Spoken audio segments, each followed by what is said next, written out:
ಶ್ರೀ ಗುರುವೇ ಸತ್ಕ್ರಿಯೆಯೇ ಶ್ರೀ ಗುರುವೇ ಸತ್ಕ್ರಿಯೆ ಆಗರವೇ ಸುಜ್ಞಾನ ಆಗರವೇ ಸುಜ್ಞಾನ ಆಗರವೇ ಸುಜ್ಞಾನ ಆಗರವೇ ಸುಜ್ಞಾನ. ಪ್ರಾತಸ್ಮರಣೀಯ ಜ್ಞಾನಯೋಗಿ ಸಿದ್ದೇಶ್ವರ ಅಪ್ಪಗಳ ಕಾರ್ಯಕ್ರಮದಲ್ಲಿ ಈ ಗುರು ಸ್ಮರಣಿಕೆಯನ್ನ ಸ್ಮರಿಸುತ್ತಾ ಜ್ಞಾನಸುದೆಯ ಆಗರವಾಗಿರ್ತಕ್ಕಂತಹ ಅವರ 2 ಲೈನಿನ ಈ ಗುರು ಸ್ಮರಣೆ ಬದುಕಿನ ಜ್ಞಾನವನ್ನ ತೋರಿಸಿಕೊಡ್ತಕ್ಕಂಥದ್ದು. ಜೊತೆಗೆ ಕ್ಷೇತ್ರಾಧಿಪತಿ ಶಿವಲಿಂಗೇಶ್ವರ ಅಜ್ಜನವರ ಹಳಿದವರ ಮೇಲೆ ಅನಂತ ಪ್ರಣಾಮಗಳನ್ನ ಸಲ್ಲಿಸುತ್ತಾ ವೇದಿಕೆಯಲ್ಲಿ ಗುರುವಾಗಿ ಶಾಂತವಾಗಿ ನಮ್ಮ ವೇದಿಕೆಯ ಅಧ್ಯಕ್ಷತೆಯನ್ನು ವಹಿಸಿರ್ತಕ್ಕಂತಹ ಕುಶಾಂತಯ್ಯ ಗುರುವಿಗೂ ಅನಂತ ಪ್ರಣಾಮಗಳನ್ನ ಸಲ್ಲಿಸುತ್ತಾ ನನ್ನ ಹಿರಿಯ ಎಲ್ಲ ಮಾರ್ಗದರ್ಶಿ ಆಡಳಿತ ಮಂಡಳಿಯ ಸದಸ್ಯರಿಗೂ ಜೊತೆಗಾರ ಪ್ರಾಂಶುಪಾಲ ಉಪನ್ಯಾಸಕ ಬಳಗದವರಿಗೂ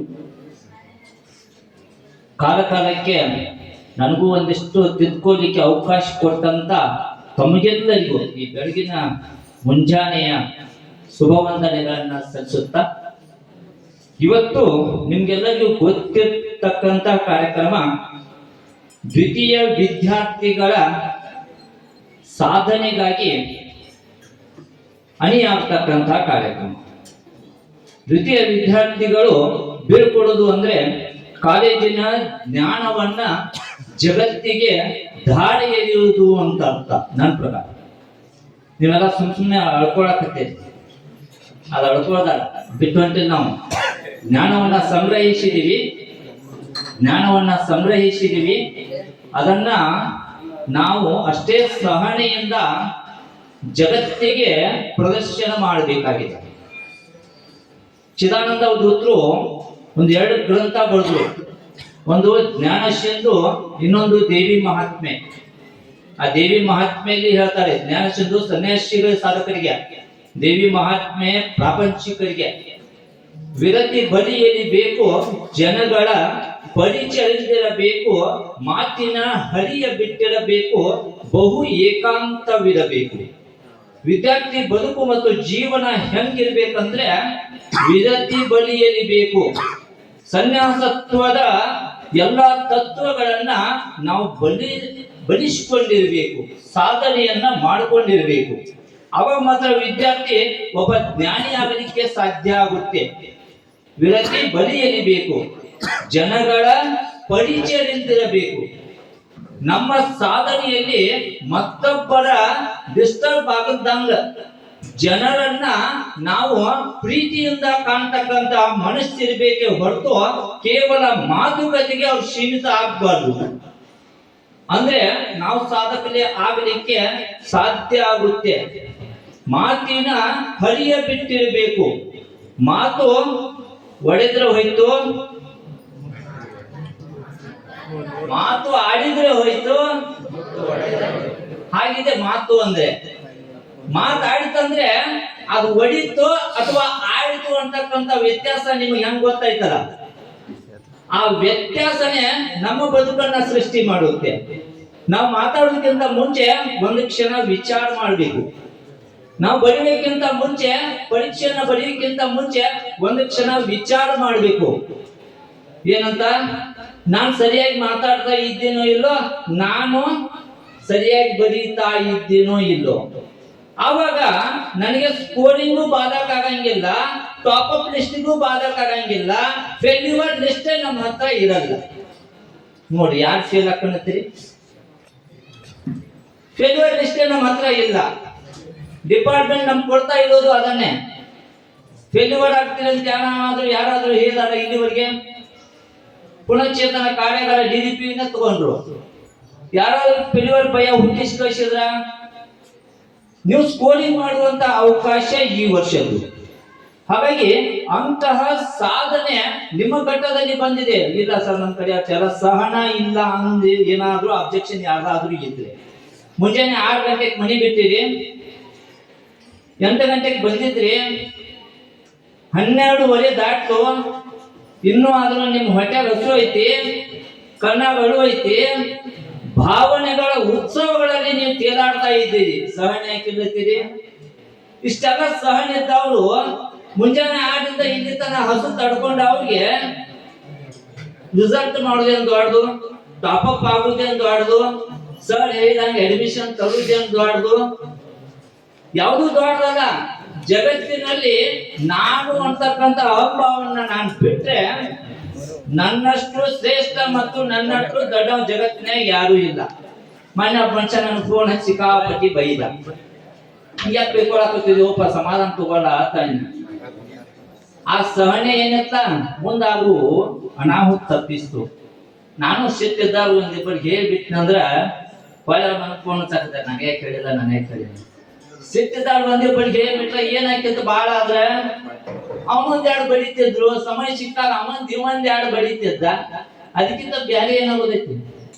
ನಾವು ಬ್ಯಾರೆ ಆಗುವುದರ ಸೃಷ್ಟಿ, ಬ್ಯಾರೆ ಆಗುವುದ ಭಾರತದ ಸಂಸ್ಕೃತಿ.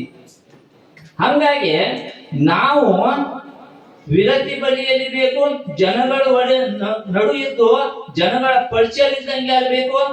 ಮಾತು ಬಹಳ ಕ್ರಾಸ್ ಹೊಡಿವಂಗಿರ್ಬಾರ್ದು, ಯಾರಿಗೂ ತ್ರಾಸ ಆಗುವಂಗಿರ್ಬಾರ್ದು, ಮತ್ತೊಬ್ಬರಿಗೆ ಪ್ರೀತಿ ಬರುವಂಗಿರ್ಬೇಕು.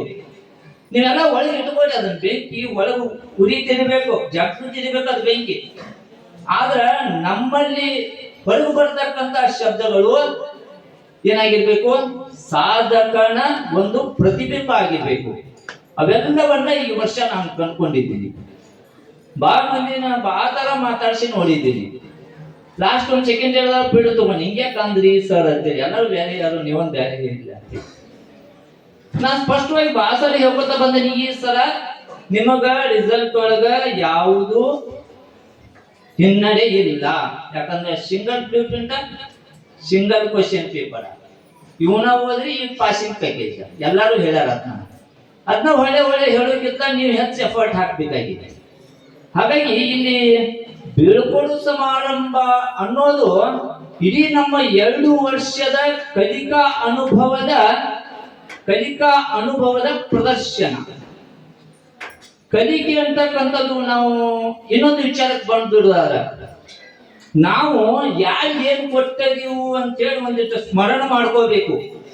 ನಿಮ್ಮನ್ನ ಹೆತ್ತಂತ ತಂದೆ ತಾಯಿಗಳು, ಅಂಕಲ್ ಅಜ್ಜಿಗಳು ನಿಮ್ಮನ್ನ ಈ ಮಟ್ಟಕ್ಕೆ ಬೆಳೆಸಿ ನಿಮ್ಮಲ್ಲಿ ಇಷ್ಟೆಲ್ಲ ಜ್ಞಾನವನ್ನ ಕೊಡಿಸಿ ನೋಡ್ರಿ ಏನೇನ್ ಕೊಟ್ರು? ಡ್ರೆಸ್ ಕೊಟ್ರು, ಪಾಟಿ ಚೀಲ ಕೊಟ್ರು, ಬುತ್ತಿ ಕೊಟ್ರು, ಜೊತೆಗೆ ಪಾಕೆಟ್ ಮನಿಯನ್ನು ಕೊಟ್ರು. ಅವ್ರಿಗೆ ನಾವೇನು ಕೊಟ್ಟಿವಿ? ಹೆತ್ತವರಿಗೆ ನಾವ್ ಏನು ಕೊಟ್ಟಿದೀವಿ ಅನ್ನೋ ಪ್ರಶ್ನೆ ನಮ್ಮಲ್ಲಿ ಬಂದ್ಬಿಟ್ಟಂದ್ರ ನಮಗ ಜ್ಞಾನೋದಯ ಆಗೈತಿ ಅಂತ ಅರ್ಥ. ಬುದ್ಧಗ ಅಲ್ಲಿ ಜ್ಞಾನೋದಯ ಆಯ್ತು, ನಿಮಗ ಇಲ್ಲಿ ಜ್ಞಾನೋದಯ ಆಯ್ತು. ಎಲ್ಲಾರು ಏನಾದ್ರು ಯಾರಾದ್ರೂ ತಪ್ಪಿದ್ರಿ ಅಂದ್ರ ಈ ಜ್ಞಾನೋದಯದಾಗ ಜಗತ್ತಿನ ಜ್ಞಾನ ಸುದೆಯನ್ನ ಹರಿಸೋದೆ. ಆದರವೇ ಸುಜ್ಞಾನ, ಜ್ಞಾನದ ಭಂಡಾರವನ್ನ ಹರಿಸ್ತಕ್ಕಂತಹ ಮಹಾನ್ ವ್ಯಕ್ತಿಗಳು ನಿಮ್ಮ ಆಗ್ತೀರಿ ಅಂತಕ್ಕಂತ ಭರವಸೆ ಮಾತುಗಳೊಂದಿಗೆ.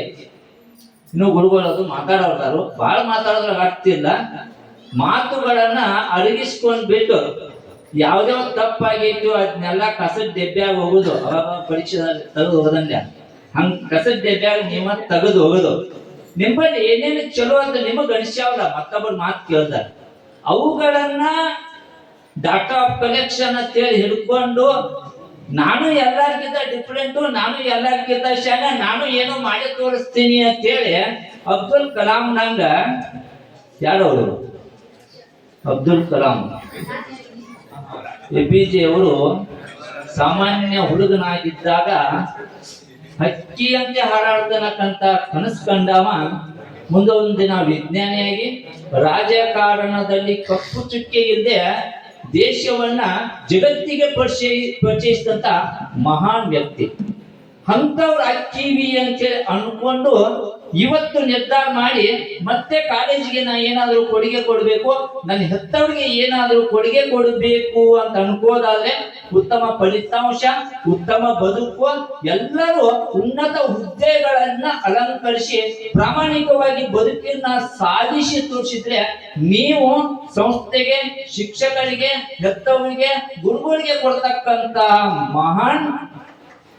ಮಹಾನ್ ಕೊಡುಗೆ ಅಂತಕ್ಕಂತ ಮಾತನ್ನ ಸ್ಮರಿಸ್ಕೋತಾ ನನಗೂ ಒಂದೆರಡು ಮಾತಾಡ್ಲಿಕ್ಕೆ ಅವಕಾಶ ಕೊಟ್ಟಂತ ತಮಗೆಲ್ಲರಿಗೂ ಧನ್ಯವಾದಗಳನ್ನ ತಿಳಿಸುತ್ತಾ